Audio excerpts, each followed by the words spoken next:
Hai, saya Vida dari PT Mikonos. Selamat siang pada Bapak, Ibu, serta rekan-rekan sekalian. Pada kesempatan siang hari ini, kita akan membahas satu buah materi mengenai penggunaan software OptiLab. Nah, apa itu OptiLab? OptiLab sendiri adalah sebuah kamera digital yang khusus digunakan untuk mikroskop. OptiLab ini adalah salah satu produk unggulan dari kami, yaitu PT Mikonos, di mana sekarang sudah mempunyai banyak sekali varian. Antara lain adalah OptiLab Student Edition, kemudian OptiLab Advance, kemudian ada OptiLab Advance V2, kemudian ada OptiLab Advance Plus, kemudian ada juga OptiLab Sigma, dan yang terakhir, yang paling baru adalah OptiLab Sigma 4K. Nah, dari sekian banyak kamera produk kami, sebagian besar menggunakan software berupa software OptiLab Viewer dan Image Raster. Oleh karena itu, pada siang hari ini kita akan membahas bagaimana cara menggunakan software-software tersebut. Jadi kita akan belajar bagaimana cara memfoto menggunakan OptiLab Viewer, bagaimana mengambil video, bagaimana mengukur, dan bagaimana kita memberi skala dan lain sebagainya. Nah, pada siang hari ini silahkan Bapak Ibu simak dengan baik-baik bagaimana cara dan langkah-langkahnya. Untuk lebih lengkapnya, kita simak video berikut ini.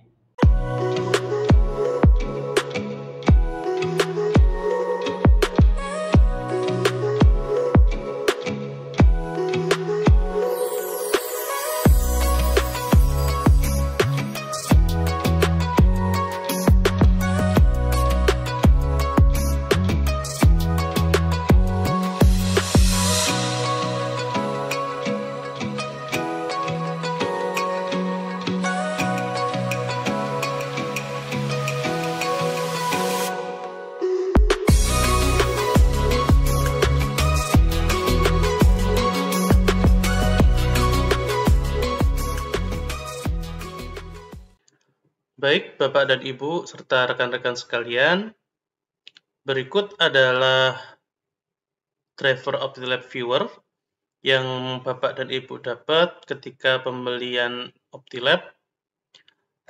Di dalam packagingnya ada CD drivernya. Kalau kita buka, isinya seperti ini. Jadi ada dua file, yang pertama adalah OptiLab Viewer, yang kedua adalah buku panduan untuk OptiLab Viewer-nya, serta image raster dalam bentuk PDF. Nah, nanti untuk instalasinya bisa Bapak Ibu klik di bagian ini, OptiLab Viewer. Kita klik 2 kali. Kemudian setelah muncul jendela seperti ini, kita klik saja Yes. Nah, nanti akan muncul untuk perizinan untuk instalasi OptiLab. Kita klik saja Next. Dan kita klik setuju. Next lagi. Nah, kemudian pada proses ini software instalasi OptiLab sedang berlangsung. Nah, pada proses instalasi ini secara otomatis akan terinstall dua aplikasi, yaitu yang pertama OptiLab Viewer, kemudian yang kedua adalah Image Raster.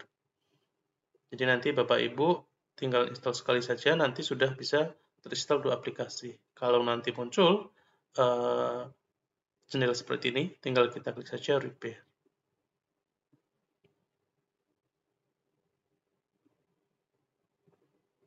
Klik Close, kemudian kita lihat, nah ini sudah ada notifikasi bahwa OptiLab Viewer sudah selesai terinstall. Tinggal kita klik Exit, dan kita bisa lihat di sebelah sini sudah ada dua aplikasi yang terinstall, yaitu OptiLab Viewer dan Image Raster. Nah, OptiLab Viewer ini software atau aplikasi yang kita gunakan untuk melakukan streaming pada OptiLab, kemudian juga untuk foto, dan melakukan video juga. Kemudian untuk yang software Image Raster-nya, itu berfungsi untuk kita melakukan pengolahan gambar yang sudah kita ambil menggunakan OptiLab Viewer. Jadi dengan software Image Raster ini, nanti kita bisa melakukan pengolahan gambar berupa pencacahan atau penandaan, kemudian mengukur panjang atau keliling. Kemudian kita juga bisa melakukan skala atau memberikan skala pada gambar yang sudah kita capture. Nah, untuk selanjutnya, mungkin kita langsung saja cara penggunaan Optilab Viewer-nya. Langkah-langkahnya yaitu kita klik 2 kali pada bagian atau aplikasi Optilab Viewer ini. Nah, yang harus diperhatikan, kita harus memastikan bahwa Optilab sudah terkoneksi dengan PC atau laptop Bapak, Ibu, dan rekan-rekan sekalian. Jadi setelah Optilab terkoneksi, kemudian software-nya sudah terinstall, kita bisa melakukan pengamatan menggunakan Optilab Viewer dengan cara klik menggunakan bagian Optilab Viewer ini. Kita coba. Nah, baik Bapak, Ibu, dan rekan-rekan sekalian, berikut adalah tampilan dari Optilab Viewer yang sudah terkoneksi dengan Optilab. Tampilannya seperti ini. Untuk sampel yang kita amati itu sebenarnya cuma sampel ala kadarnya. Jadi saya mohon maaf sekali karena tidak bisa menggunakan sampel yang bagus. Cuman pada kesempatan kali ini saya lebih untuk mendemonstrasikan dari softwarenya, jadi bukan sampelnya. Jadi mohon dimaklumi untuk sampelnya.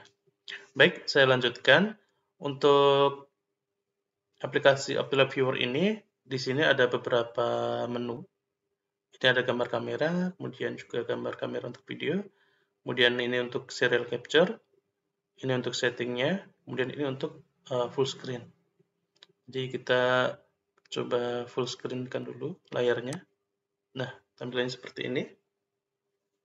Nah, setelah kita melakukan full screen, kemudian di sini kita bisa melakukan contoh pengambilan foto.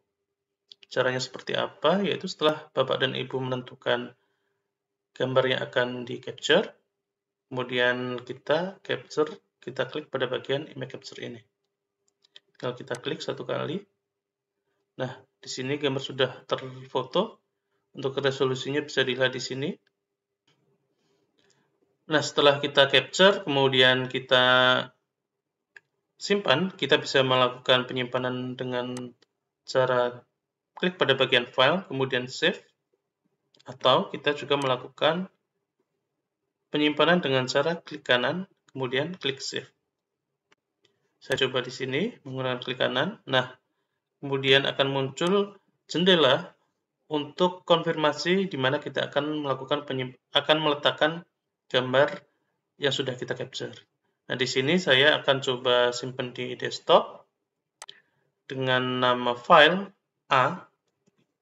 Kemudian yang harus Bapak, Ibu, dan rekan-rekan sekalian ingat, setiap kali kita melakukan proses pengambilan foto dengan menggunakan Optilab, jangan lupa untuk selalu kita tambahkan informasi perbesaran lensa objektif yang kita pergunakan pada saat pengambilan gambar. Jadi pada saat pengambilan gambar kali ini saya menggunakan perbesaran objektif 40 kali, maka di sini saya juga tulis 40 kali. Nah, kenapa harus ditulis perbesarannya? Supaya nanti adalah kita akan lebih mudah dan akan hasilnya lebih akurat ketika kita menggunakan pengukuran ataupun perhitungan pada software image raster. Jadi ini filenya sudah saya namai A, kemudian perbesarannya 40 kali. Setelah selesai kita save. Nah, setelah kita simpan, kita bisa melihat filenya pada desktop dengan judul A 40 kali. Kita bisa cek hasilnya seperti apa. Nah, ini hasil foto dari kamera Optilab tadi. Nah, berikutnya, selain fungsi foto pada Optilab Viewer ini, yang kedua kita juga bisa melakukan perekaman gambar, yaitu dengan menggunakan menu yang ini. Jadi ada video record. Caranya sama seperti tadi, tinggal kita klik pada bagian ini. Nah, yang membedakan adalah ketika kita melakukan foto, kita foto dahulu, kemudian baru kita simpan. Sementara kalau kita melakukan proses pengambilan gambar berupa video, kita memberi nama dulu, memberi judul dulu, baru nanti dia akan melakukan penyimpanan. Di sini saya beri judul seperti tadi masih 40 kali perbesarannya. Kemudian formatnya saya pilih AVI. Kemudian kita klik save. Nah, di sini saya coba gerak-gerakan sampel supaya nanti terlihat hasil bahwa objeknya bergerak. Di sini ada status barnya, ada warna merah yang berkedip, itu menandakan proses perekaman yang sedang berlangsung. Kemudian ini waktunya, dan ini statusnya sedang melakukan perekaman video.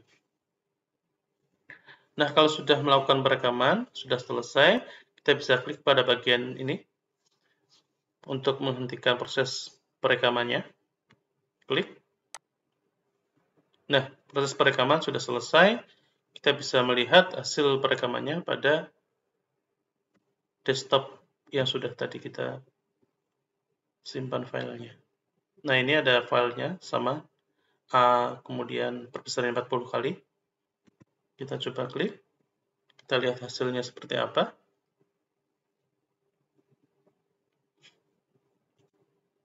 Nah, ini hasil perekaman video menggunakan OptiLab-nya.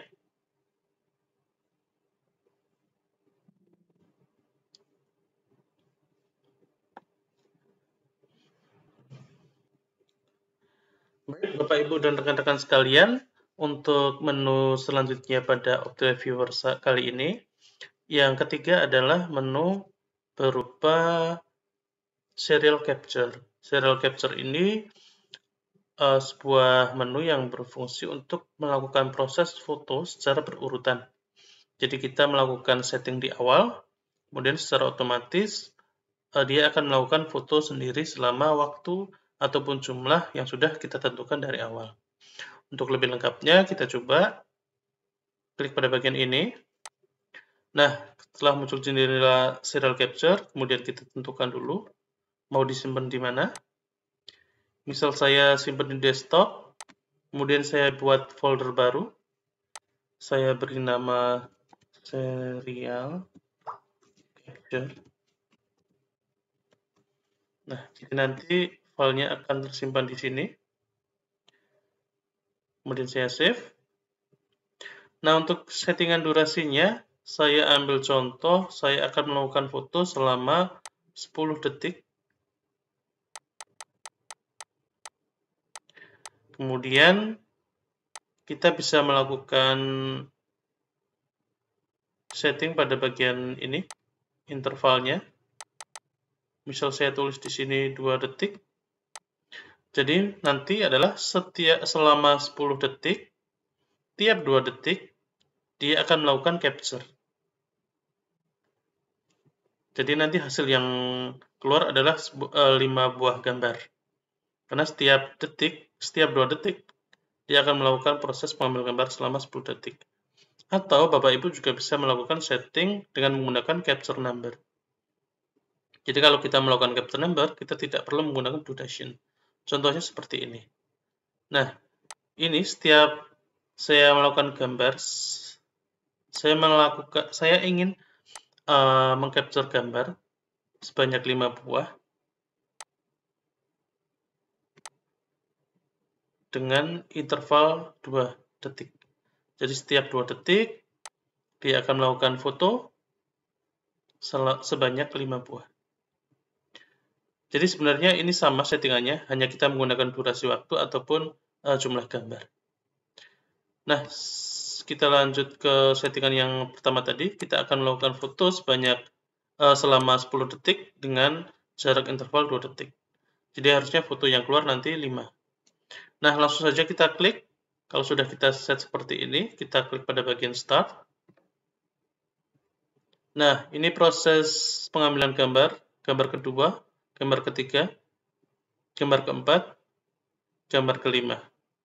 Nah, setelah selesai, akan ada informasi bahwa serial capture sudah selesai. Kita klik OK. Kemudian kita kita lihat hasilnya seperti apa. Kita melakukan penyimpanan di bagian desktop dengan membuat folder serial capture. Ini bisa kita cek di sini. Nah, ini Bapak Ibu dan rekan-rekan sekalian, hasil fotonya berjumlah 5. Kalau kita lihat hasil fotonya akan sama karena objeknya tidak bergerak. Tapi jumlah yang difoto itu ada 5. 1, 2, 3, 4, 5. Nah, selanjutnya di sini ada icon untuk peralatan. Kalau kita klik di sini ada beberapa pilihan untuk brightness, kemudian kontras, dan segala macamnya. Ini bisa Bapak Ibu setting juga. Tapi kalau rekomendasi dari kita bisa default aja seperti ini.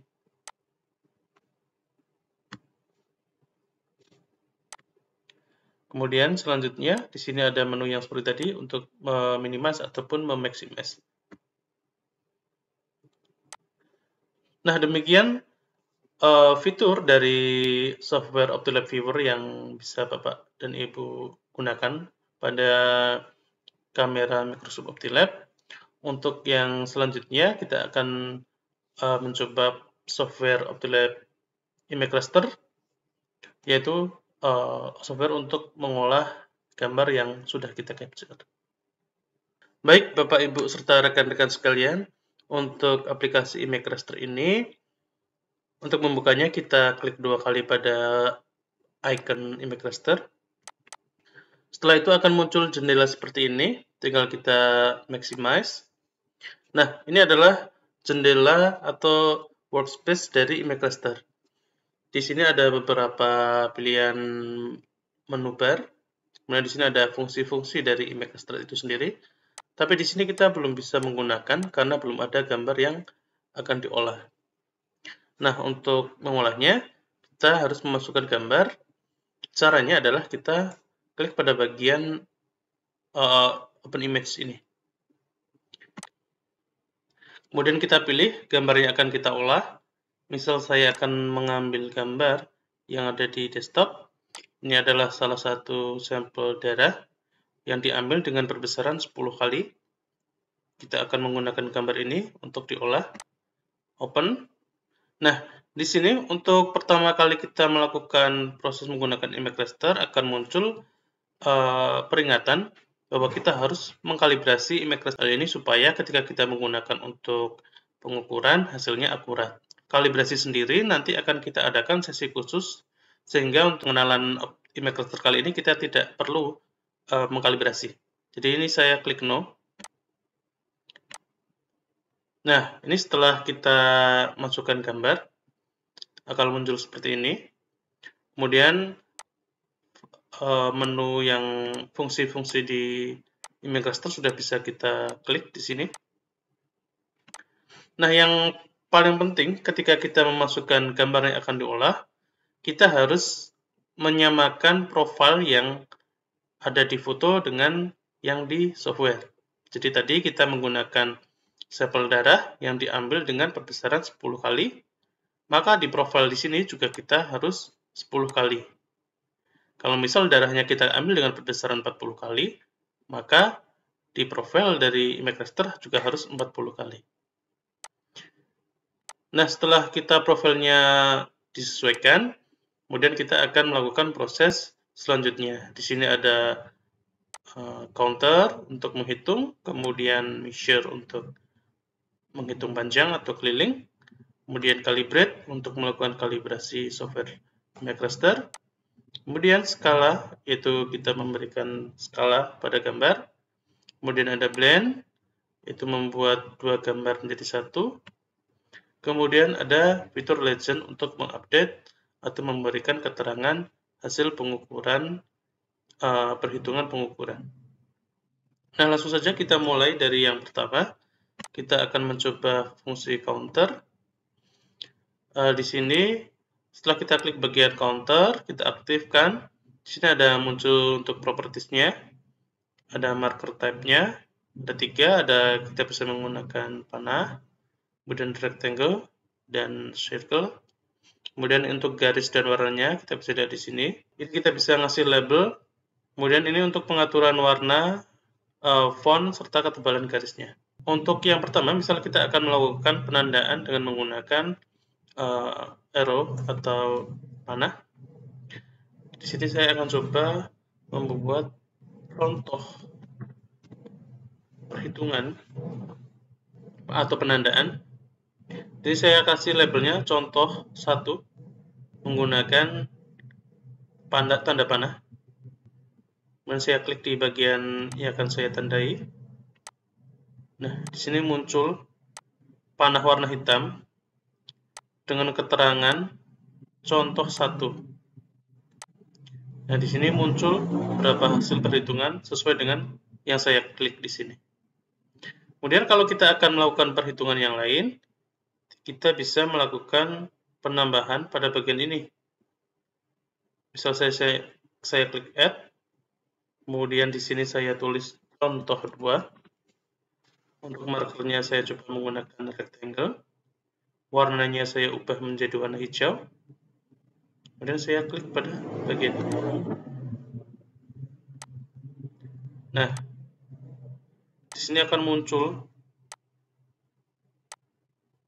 keterangan atau penanda dengan warna hijau, dengan marker tabnya kotak, dengan judul contoh 2. Misal kita mau memberi penanda lagi, kita tinggal menambahkan lagi di sini. Saya kasih contoh 3. Saya pakai circle warna merah. Nah, di sini akan muncul. Untuk menampilkan hasil dari perhitungan yang sudah kita lakukan tadi, kita bisa klik pada bagian legend, kemudian klik update legend. Nah, di sini muncul keterangan yang bisa kita taruh di manapun. Di sini sudah ada keterangan dari perhitungan kita tadi, total yang ada di sini yang kita klik-klik tadi. Untuk contoh 1 yang kita klik dengan menggunakan penanda panah ada 9. Kemudian untuk contoh 2 yang kita klik dengan penanda segi 4 ada 7. Kemudian contoh 3 yang dengan penanda lingkaran warna merah itu ada 6. Nah, kurang lebih seperti itu untuk penggunaan counternya. Hasil perhitungan atau hasil tampilan ini bisa langsung kita simpan di sini. Contoh counter. Tinggal kita simpan seperti ini.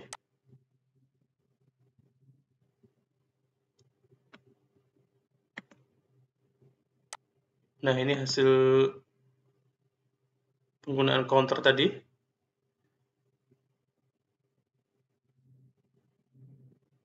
Kalau ingin menghapus, tinggal kita klik select, kemudian kita blok semua, kemudian delete. Untuk menu selanjutnya, di sini ada measure atau pengukuran. Caranya kita klik. Nah, di sini akan muncul jendela seperti ini. Tools untuk mengukur. Ada line, multi-line, rectangle, circle, 3 point, dan polygon. Caranya adalah kita tinggal menarik garis dari titik A ke titik B. Selesai sini menggunakan line, saya klik di sini. Nah, sini akan muncul hasil pengukurannya. Misalnya terlalu besar, bisa saya kecilkan. Jadi jarak dari titik A sampai titik B adalah sekian, 924 mikron. Nah, yang harus diingat, karena tadi kita belum mengkalibrasi untuk software ini, jadi hasil ini belum valid. Nah, itulah tujuan dari kalibrasi dan penyamaan profil ini, supaya nanti kalau kita menghitung panjang pada sampel dengan image raster ini, hasilnya valid dan akurat. Yang kedua, multi-line. Multi-line ini kalau kita misalnya ingin mengukur suatu objek yang tidak beraturan. Saya coba misalnya mengukur keliling dari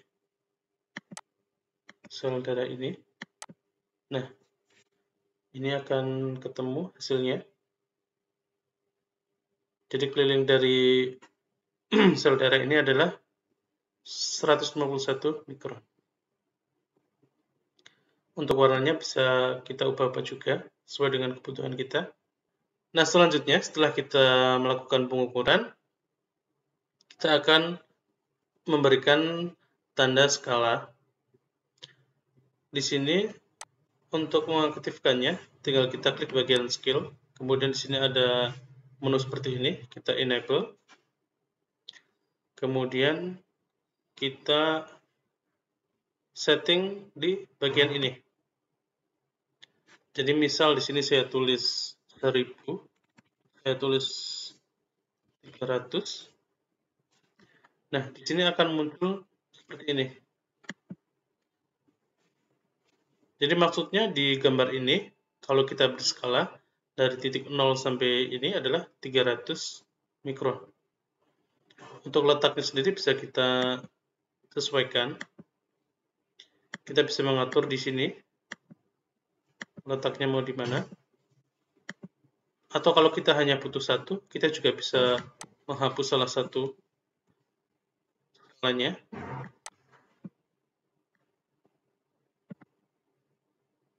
Saya taruh di sini. Kemudian apabila background-nya ternyata tidak satu warna, kita bisa menggunakan pengaturan di sini, ruler atau bar, supaya lebih jelas skala yang kita pakai.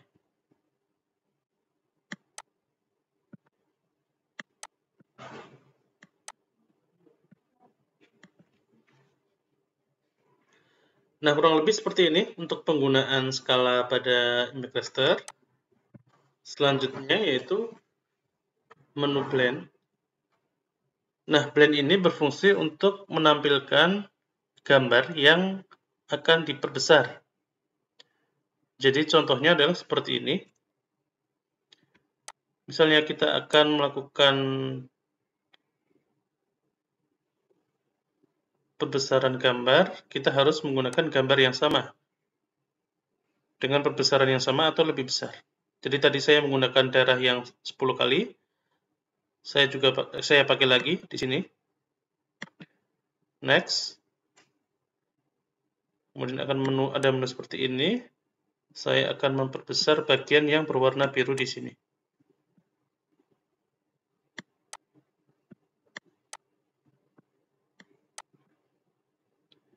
Saya akan coba memperbesar.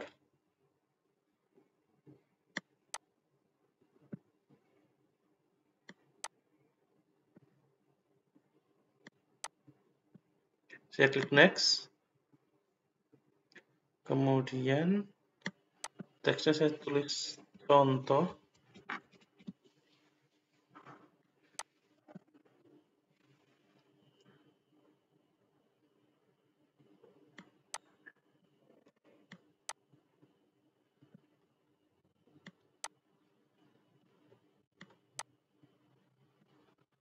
Nah, kemudian saya tata seperti ini. Kalau sudah sesuai, saya klik finish. Nah, kurang lebih hasilnya seperti ini.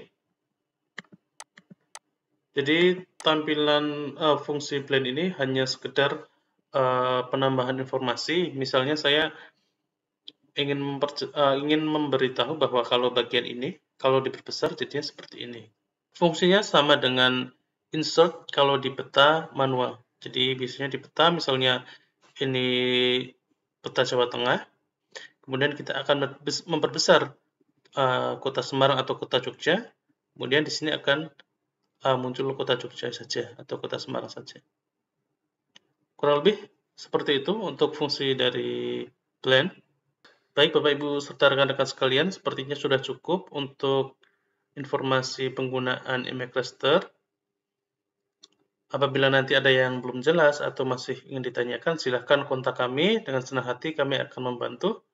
Untuk kalibrasi akan kita buatkan satu sesi sendiri. Jadi silahkan Bapak dan Ibu ikuti terus, jangan sampai kelewatan acara ini, supaya nanti lengkap bagaimana penggunaan image raster